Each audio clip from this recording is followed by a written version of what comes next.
এক গ্রামে একজন কৃষক ছিলেন। তিনি দুধ, দই, মাখন ইত্যাদি বিক্রি করতেন। একদিন কৃষকের বউ মাখন তৈরি করে কৃষককে দিলেন বিক্রি করতে। কৃষক সেটা বিক্রি করার জন্য গ্রাম থেকে শহরের উদ্দেশ্যে রওনা দিল।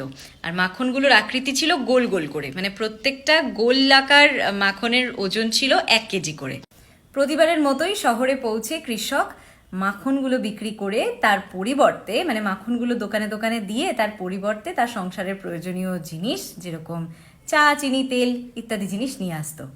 আজ কৃষক দোকানে মাখন দিয়ে চলে যাওয়ার পর দোকানদার হঠাৎ ভাবলো, দেখি তো মাখনের এই গোলগুলো প্রত্যেকটা 1 কেজি করে সত্যি সত্যি আছে কিনা, একটু ওজন করে দেখি তো।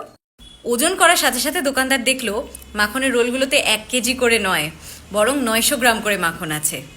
এবার পরের সপ্তাহে কৃষক যখন আবার ওই 1 কেজি মাখন নিয়ে দোকানদারকে দিতে আসলো, তখন দোকানদার তো রেগে মেগে কাঁই, বলছে বেরিয়ে যাও, কোনো বেইমান, কোনো চিটিংবাজের জায়গা নেই আমার দোকানে।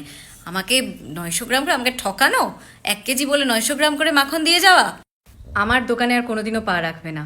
এটা শোনার পর কৃষক খুবই বিনম্রভাবে বলল, দাদা, মানে কাঁপা কাঁপা গলায় বলতে থাকলো যে দাদা, আমি খুবই গরিব মানুষ, দাড়িপাল্লার বাটখারা কেনার মতো পয়সা আমার কাছে নেই, তাই প্রতিবার আপনার কাছ থেকে যে 1 কেজি চিনি নিয়ে যেতাম সেটা দাড়িপাল্লার এক পাশে রেখে অন্য পাশে সেই ওজনের, সমান ওজনের মাখন আপনার কাছে নিয়ে আসতাম। দোকানদারের মাথা নিচু হয়ে গেল, কারণ সেই দোকানদার গরিব মানুষ পেয়ে তাকে ঠকাতো দিনের পর দিন। আর কথায় আছে না, যেটা আমরা অন্যের সাথে করি সেটা ঠিক একটা না একটা সময় আমাদের কাছে ফিরে আসে।